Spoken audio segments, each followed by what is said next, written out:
Is Assassin's Creed 4 Black Flag as great as we remember? Was it that good in the first place? Has it aged poorly? Do you want to know? Stick around to the end to find out. Watch the full video for maximum enjoyment, but there is timestamps for each section down in the description. Spoilers are in this video. Welcome to Classic Game Reviews, where we go back in time and take a look at the games of the past, and today's game is Assassin's Creed 4 Black Flag.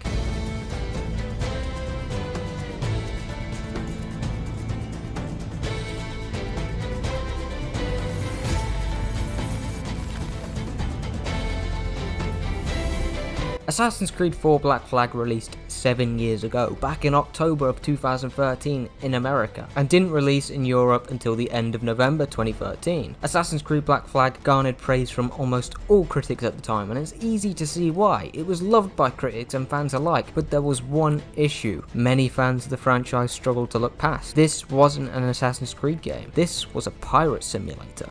All those in favor of storming this cove and taking this ship, stomp and shout aye! Aye! Act 1, sequences 1 to 4. Assassin's Creed 4 Black Flag opens with a bombardment to your senses. We are thrown right into the shoes of Edward Kenway, who we later discover is a working class Welshman looking to earn a living through privateering turned pirate. I want food that don't make me sick. I want walls that hold back the wind. I want a decent life. The game quickly teaches you how the controls work for new players while offering good insight into who Edward Kenway really is. Edward washes up on the beach with an assassin known as Duncan Walpole and quickly takes him out and we meet Bonnet. Friend. Steed Bonnet. This sequence is mainly a tutorial section, and it has your classic Assassin's Creed gameplay with the new engine showing off the traversal and combat systems. We cut to the modern day section, and honestly for the sake of time I'm really going to ignore these missions because there really is nothing to say about them. I really prefer Desmond sections personally, so we're going to leave that. Sequence 2 is another tutorial sequence. We get introduced to all the important characters and are taught the various assassination techniques you can use. Sequence 3 is when the game really gets fun. We meet Adewale, steal a ship, and then proceed to escape through a storm with a wonderful soundtrack in the background. This is when the player truly realizes what's in store for the next 12 hours or more. Nassau is introduced, as well as the legendary Blackbeard and Hornigold. Problem is, this sequence is another tutorial section. I'll go more in depth in just a minute. We learn how to customize our ship, the Jackdaw, how to board and pillage enemy ships, and how to locate those specific ships and the cargo they possess. Oh, and let's not forget a tailing mission on a ship. Yes, Ubisoft managed to put a tail mission in the Caribbean. One of the Templars is taken out and we gain access to another island we can customize. There isn't much point to it though. Sequence 4 is all about the assassins. James Kidd reveals the assassin's location and Edward follows James to an island. We sneak through the island, avoiding from my count around 24 to 25 assassins in a forced stealth section to reveal that Edward has met a stage. James explains to Edward what the assassins are really all about. To be blunt, we kill people.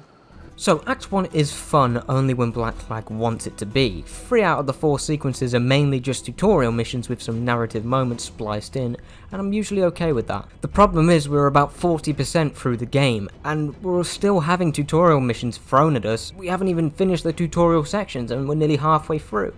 It doesn't make any sense. The graphics are surprisingly good for its age, and I think that's because of the locale the game is set in. I mean, it's really difficult to make the Caribbean ugly. We have to admit that, come on. Gameplay is pretty much a copy and paste of Assassin's Creed 3 while adding a more in-depth ship combat system with less bugs than its predecessor. But the game is still buggy to this day. Animations are fluid most of the time, but the bugs can be beyond frustrating at times. The stealth system isn't great, but it does what it needs to do. My biggest criticism is the tailing missions and the game being way too easy. I usually don't mind a few tailing missions, but Jesus, the entire first act is basically a tutorial on tailing missions or slow walking. At this point, in Assassin's Creed 2, we passed the tutorial and was a fully fledged assassin about to leave for Venezia. Story and pacing is definitely all over the place. The first act makes it clear that the writers really couldn't decide if they wanted a pirate game or an Assassin's Creed game. It's clear Edward is a complicated character as well, having moments of empathy and mercy to having moments where he couldn't care less about life and the idea of a higher purpose. I really wish the first act was paced better because I imagine a lot of players might have given up and got bored because the narrative didn't pull them in. There is clearly a fun game here, and Act 2 really capitalizes on the gameplay provided. But what do you guys think? I'm just one man, so I'd love to know your thoughts down below. Act 2, sequences 5 to 8. Welcome to Nassau, Captain Vane. Mr. Rackham. These characters become very important in later sequences. Another bunch of Taylor missions and tutorials later, it's revealed James isn't actually James, it's Mary. Your name's not James, is it? Not most days. Edward and Mary chase after the sage and fail. Not much to say about this sequence, as I have said before in other videos, open world games do have a lot of fluff, but that's okay. Sequence 6 has some of the best character moments in the game's narrative. Some hellish thing from a fever dream, and men will drop to their knees, pleading for their lord before all else. Oh god. This is when the game becomes a full-on pirate simulator. Assassins and Templars are quickly forgotten as everything you do from now is for the land of the free, Nassau, and its inhabitants. You sail from mission to mission, all in an attempt to find medicine while bumping into various characters you've met along the way. The game has finally let the player loose, and it's great fun. This sequence, while lacking in narrative, really lets the player free to do what we want as a pirate. The world is fully open to explore and is something to behold. You can choose narrative or open world side missions, customize your ship or customize your island you invaded 3 sequences ago. A great sequence, and is only improved upon in Sequence 7. Sequence 7 is all about Nassau. The king has had enough and has sent his best man Chamberlain to take out those pesky pirates. The stakes have finally been set at a level where characters could die or betray Edward at any moment, and I love those kind of stakes. It always has me at the edge of my seat. Charles Vane and Edward work together to escape Nassau, while Holnago betrays his friends to join the British army so he can keep his life. The gameplay is pretty much the same for all the other sequences from now on, so I won't talk too much about it. Overall, this sequence is great. It's paced well enough not to be boring and is entirely set on Nassau. It really gives you a reason to go around and complete the viewpoints and really lets you get a sense as to why Edward and his pirate friends love Nassau. This is the sequence that gives players hope that Charles and Edward could become great allies and extremely effective on the open seas. Sequence 8 is easily the best sequence in the entire game. You find Thatch, aka Blackbeard, retiring on an island as a retired pirate would. We're celebrating my retirement! The island is ambushed by a fleet of ships, quickly causing chaos and destruction. You dash and parkour through a set piece, desperately running to the jackdaw. You fight back against a man of war, destroying any who stand in your way, and board it with Blackbeard. One massive set piece ends with Blackbeard's retirement coming to a swift end.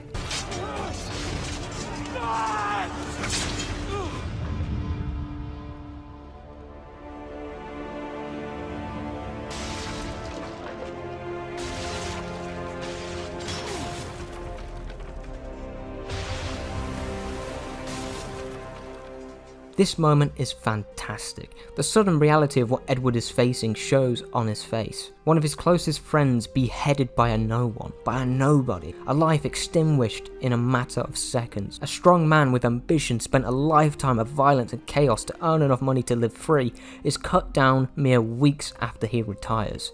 Edward changes in this sequence. He is slowly realizing the life he wanted to lead is no longer a possibility, and he will lose everyone he cares about and himself to damnation if he continues on this path.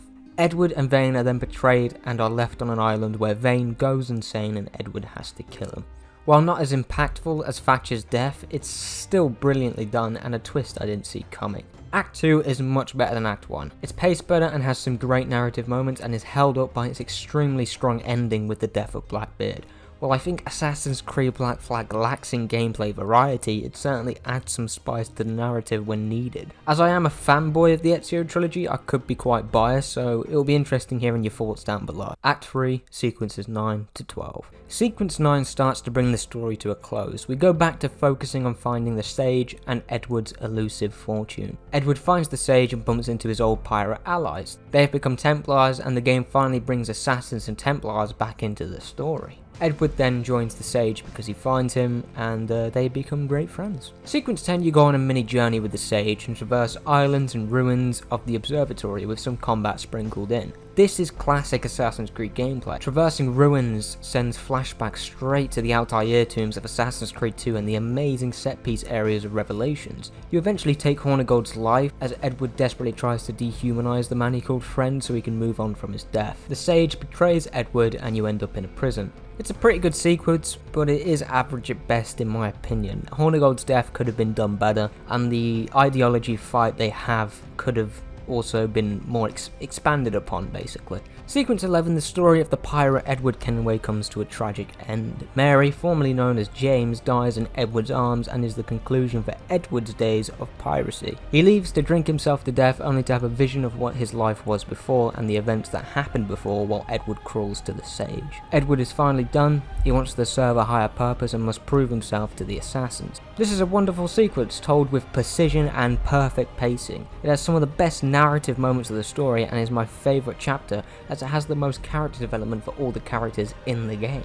Sequence 12 is the final sequence and wraps most plot lines up nicely. Edward hunts down the sage and assassinates him and proceeds to the observatory. Edward assassinates Torres and they both have an ideological battle about freedom and safety and the amount of freedom that must be sacrificed for the security and safety of mankind. Edward finds out his wife has passed away and finally reunites with his daughter. So Act 2 is my favourite out of the three, and the story is definitely not as good as Assassin's Creed 2 or Revelations. Assassin's Creed 4 Black Flag has some amazing set piece moments, and while the gameplay hasn't aged particularly well, it's still satisfying from beginning to end. The story could have been paced better, and the entirety of Act 1 could have had a much better mission design and structure to keep players engaged. Despite some of the issues I had when I played Assassin's Creed 4 Black Flag a few months ago, I still think it's a good game and hasn't aged too badly. Assassin's Creed 4 Black Flag is a certified classic.